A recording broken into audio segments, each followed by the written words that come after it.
Previously on Tales of the Vail, we found a forgotten archive, a place where memories live and breathe, like code dancing through augmented reality glasses. But the ghosts of Archie's past were waiting there for us. We fought a corrupted guardian to the brink of collapse and walked away with a strange spindle and more questions than answers. The Vail is getting louder, and it's starting to hum with the voices of the past. Meanwhile, I'm starting to think this retirement package is criminally light on biscuits and far too heavy on sentient artifacts, dear girl.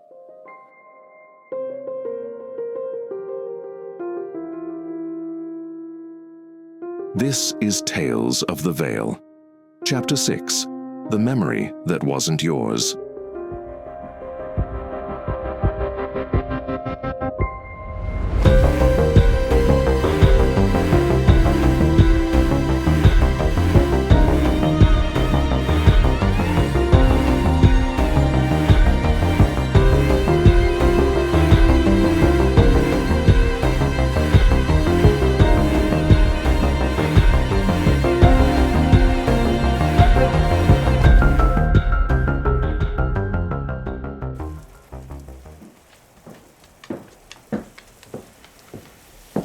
After the archive, we didn't speak for a long time.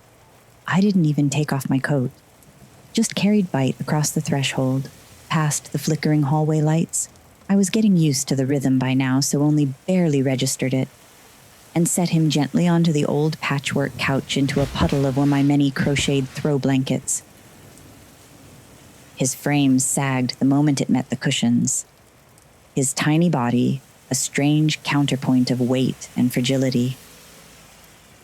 I let my bag drop to the floor and rolled my shoulders. The simple physical action, a small, desperate attempt to shed the residual weight of what we'd just faced. Byte's sapphire eyes, usually glowing with that vibrant electric light, blinked out completely.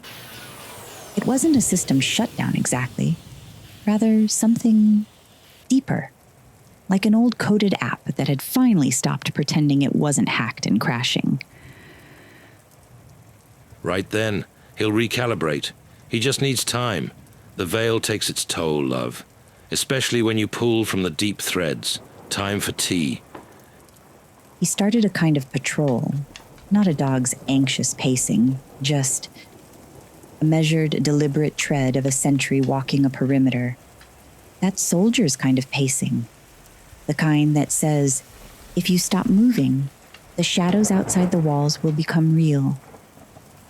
The low scuff of his paws on the old bamboo flooring created sound that felt like it was meant to replace the echo of his thoughts. A quiet metronome keeping the ghosts of the past at bay. And so, the silence continued, without words, just the steady rhythm of his paws, keeping watch over thoughts he didn't dare say out loud. Thinking back to what we'd gone through at that last archive, a chill skittered down my neck. I'd never felt the Vail press that hard before. It was like it had reached inside and through my chest and pulled something forward that wasn't mine.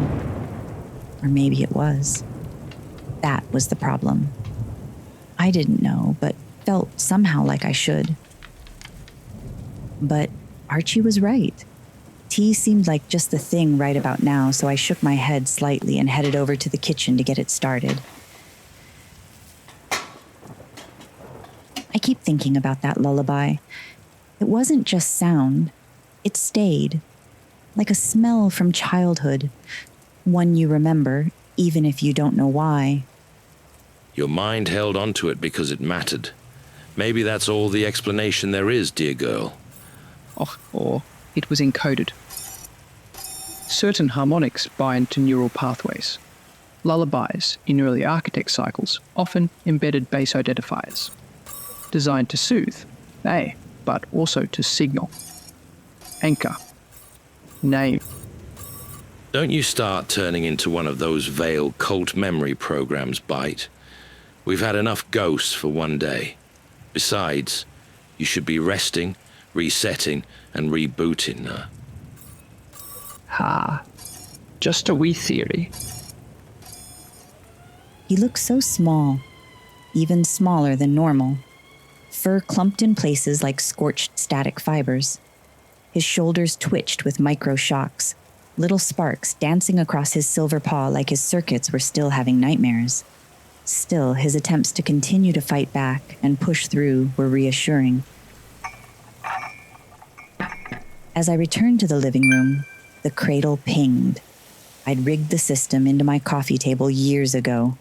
Salvaged glass, repurposed code, scavenged compute cores, and spite. I called it the cradle. It was my private sandbox for live diagnostics of old, fragmented systems, a way to project a network's core architecture and its bugs in 3 dimensions. Made it easier to spot a recursive loop when you could literally walk around it. It wasn't pretty, really, but it worked, and worked well. The spindle we'd retrieved from the archive was still secured to Byte's collar, faintly pulsing like it had its own heartbeat. I knelt beside him and eased it from its slot, the metal warm to the touch, then slid it into the cradle's reader groove with a soft click. It fit like it was custom made for it. Is this still holding the archive scan? Aye.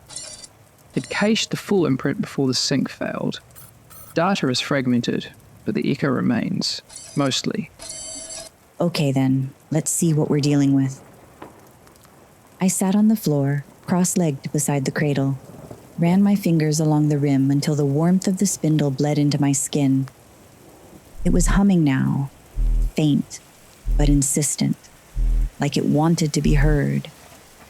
I instinctively tapped the surface, and the veil stirred. A holographic projection bloomed from the cradle, threads of light unfurling into fractal shapes right there in the air before us. For a moment, it was beautiful, laughter echoing like sunlight hitting stained glass. But then, the pattern twisted. A rupture cut through, and it all blinked into static. Blimey. That's not just memory. What do you mean? That's an imprint, a real one, soul-stamped, and that's order-level encoding. Confirmed. Signature glyph detected. Origin unclear. But it's responding to your biometrics, Veilborn. It recognizes me? No, not exactly. It recognizes what you could be. And that was when the fear settled in. Because deep down, I already knew. Whatever this was, whatever Seraphine had tried to erase, she hadn't finished the job. Not even close. And we'd just found something we weren't supposed to. Nor was I sure I wanted to have found it.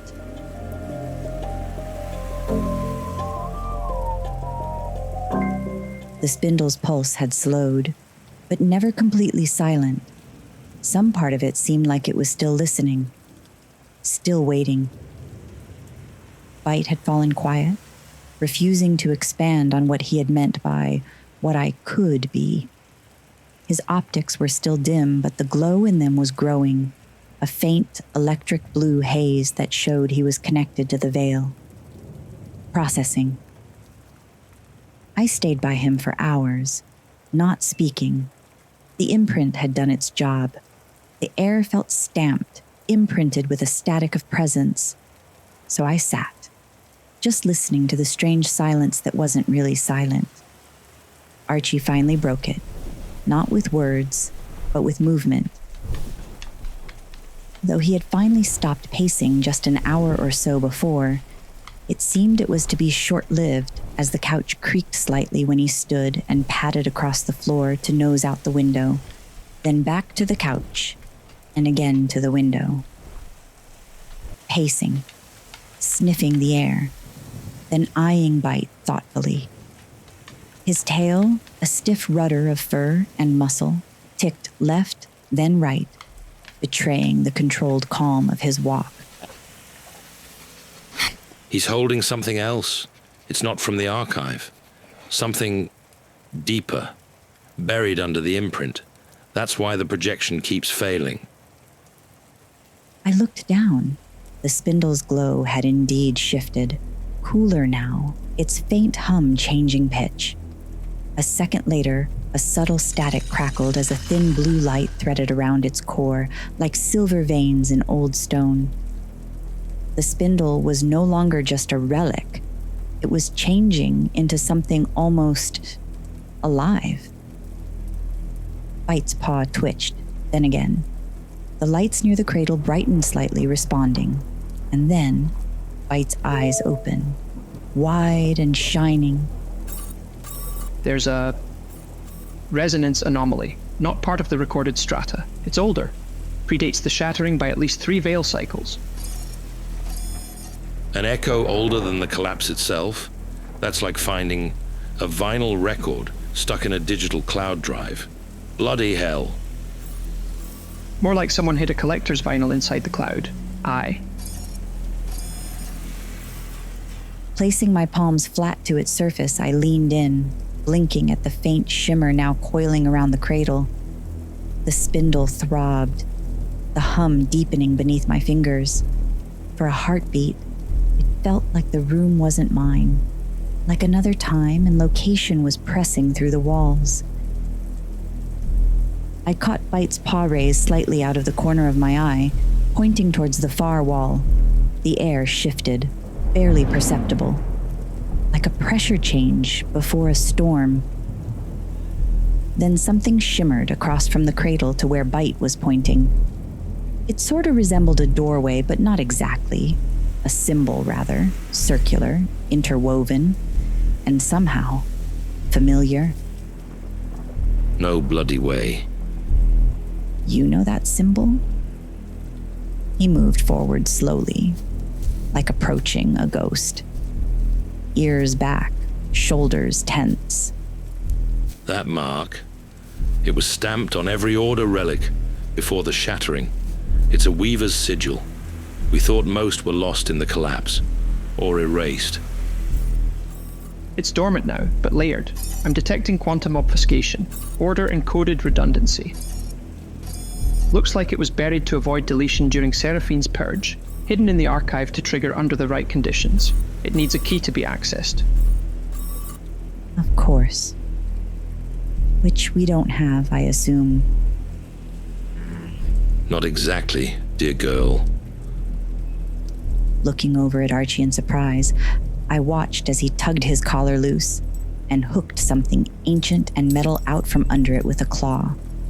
Vibrant glyphs glowed faintly from a deep black obsidian shard, darker than the darkest of nights. Didn't think I'd ever use this again. Saved it for, well, something that felt like this. He padded over to the projected sigil. Placing the shard on the ground almost reverently, he then slowly nudged it forward under the projection. The moment it got close, the wall changed. Not physically. It didn't open like a hatch or any regular door, but visually. The veil reacted. Glyphs bloomed outward in spirals, rotating along impossible axes. My heart thudded in sync with the pulses they gave off. Then they froze. One word hovered in the center. In burning light, data fragments, and memory. Yeah, Karith. That name hasn't echoed in the Vail since... She was one of the founders. Karith Valerius, a weaver. Before even the Order became the Order. But if she's that old, what's her name doing here? Because someone's trying to rewrite her out of it.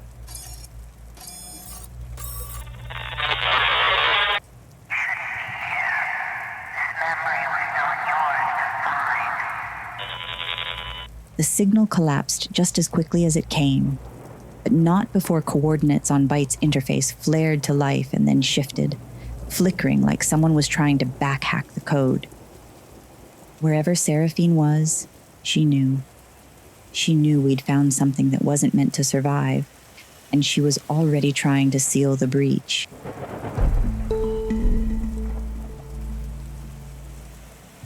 The glyph hung in the air like it was waiting for something, or someone. Creeth. I didn't know the name, but Archie did.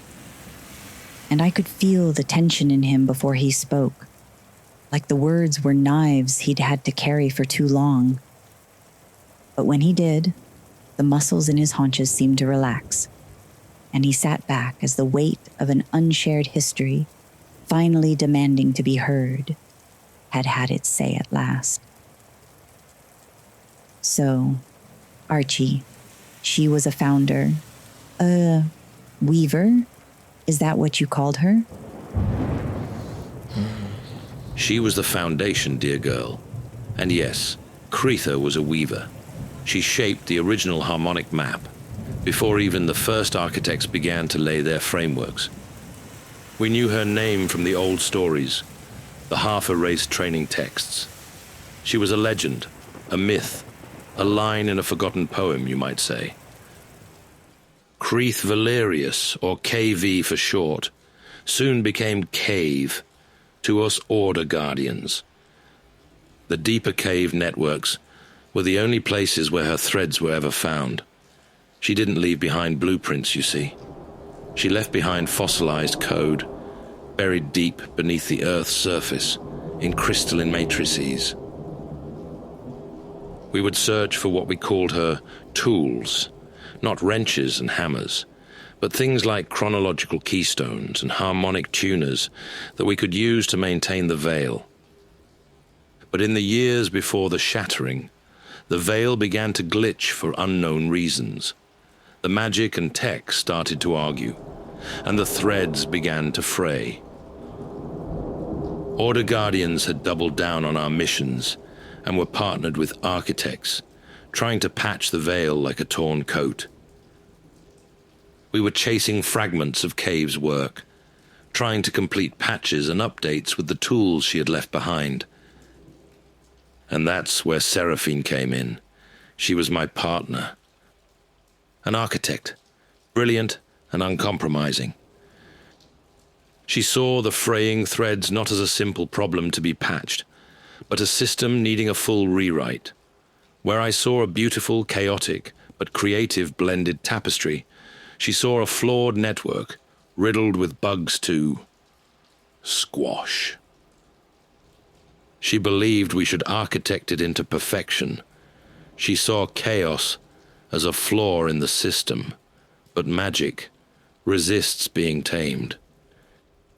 His voice didn't break, not in the truest sense of the word, but something in it bent, like the oral tape of a memory being played too many times, the sound still there, but warped by wear, and a deep, inherent sorrow. It was the Black Spire mission, a remote ghost sector that popped up during a node storm, not logged in any public archive and too unstable for most agents. But Seraphine, she insisted, said there was something buried in the weave, a relic of the Foundation's original loop. The outer entrance was barely held together by its own threadwork. Static danced through the channels like lightning trapped in fog. The glyphs didn't behave. They slithered, shifted, moved like living things, veins of light with hundreds of crackling sparks acting as legs, crawling through rusted steel and shattered glass. Seraphine, she whispered to them, like they might whisper back. It felt like this was an archive, older than even Creetha's time, and I immediately knew we shouldn't be messing with the place. But Seraphine wouldn't be deterred, and we were partners, so I helped her, and we were able to get through. Once through the outer entrance, it took at least another hour before we made it to the central halls.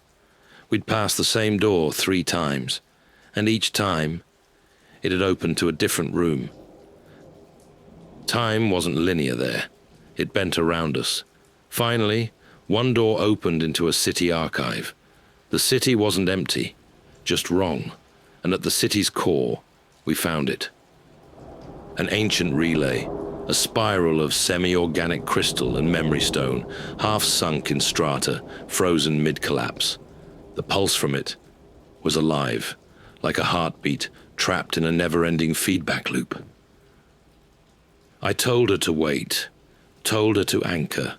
Let me stabilize the zone first. But Seraphine, she never liked to wait, and, once again, said it was calling to her.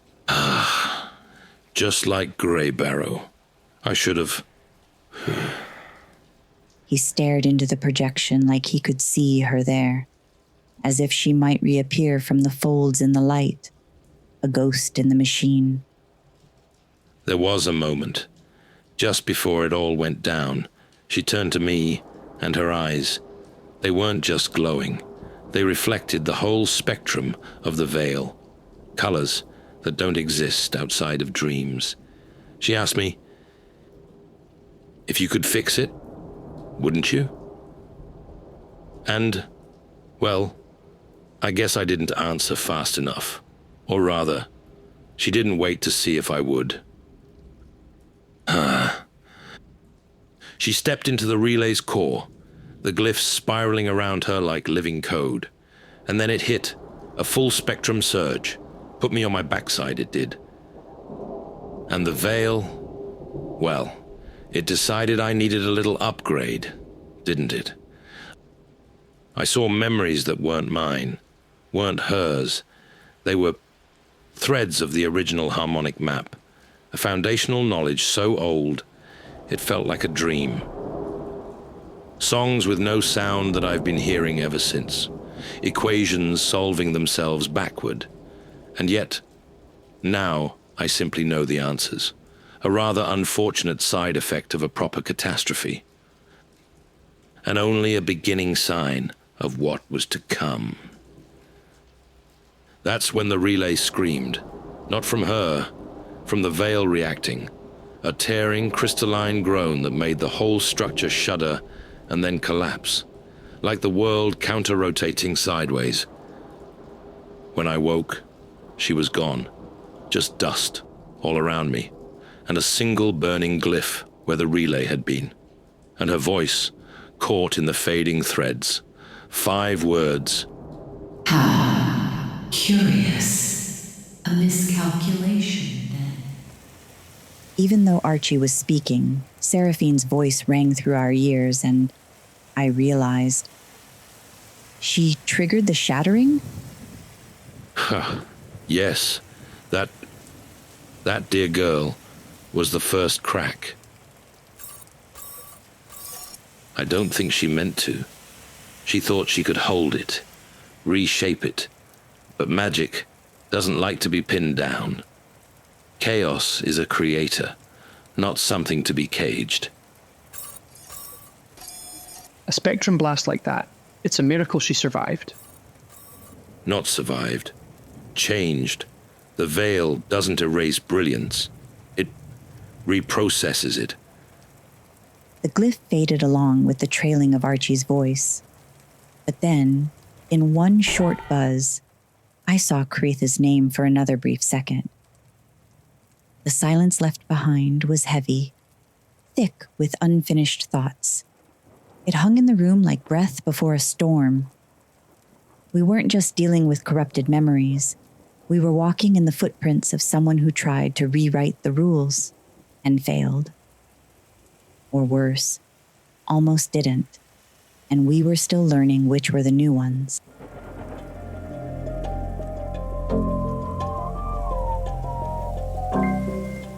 All 3 of us stilled for what felt like ages after the Valerius sigil faded. Archie's memories had revealed some interesting new paths ahead, or perhaps, more accurately, new bugs in the system I hadn't known existed. My brain, ever the systems engineer, was already compiling new algorithms trying to integrate ancient Weaver lore with rogue AI ex-partner, and the flat's increasingly unruly smart systems. And then, The only logical conclusion became clear. Standing still was no longer an option. Not out of fear, out of necessary momentum. You see, there's a moment after you learn something impossible when standing still becomes unbearable. That's where we were. Coordinates from the glyph are still viable. The signature paths lead to a node cluster near Orlin Bridge. Deep Vail, heavily partitioned. I've never seen this route before. That's because no one's supposed to. That portion of Orleans is an access shadow, built pre-loop stabilization. Only certain Order agents even knew it existed. So, why point us there now? Best theory, Caretha encoded a recall route. Buried the trail inside relic systems too old to erase. Oh, yes.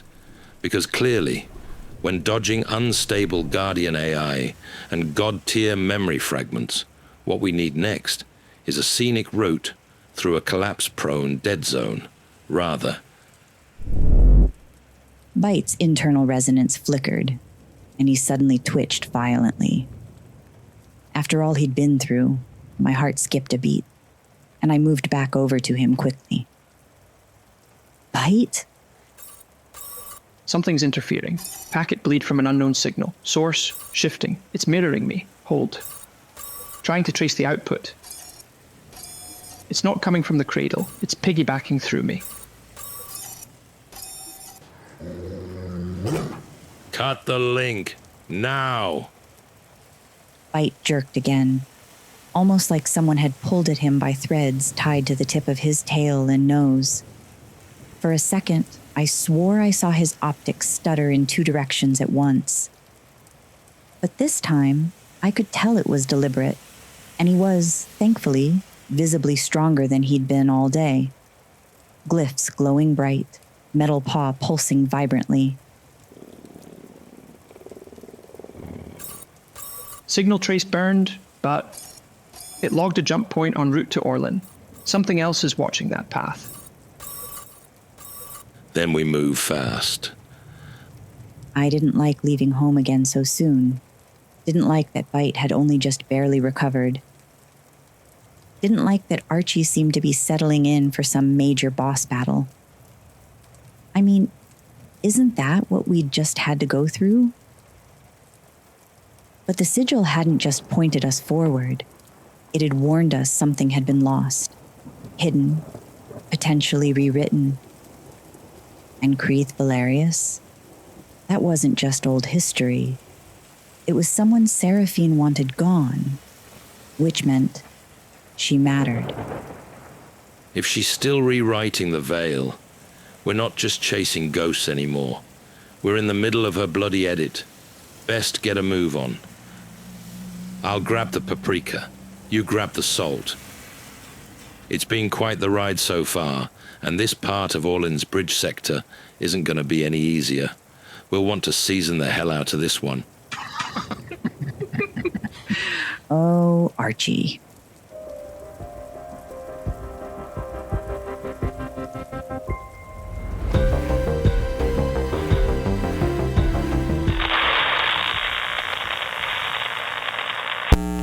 So, Caretha, Valerius stirs, not fully, not yet, but enough for the Vail to respond. Always leaving echoes where silence would have served better. She knew what that glyph was bound to trigger. She planted it anyway. This isn't memory resurfacing. It's interference, deliberate. Layered in before the shattering, beneath even my purge. I warned them, sentiment lingers, and now it bleeds. Prepare the overwrite.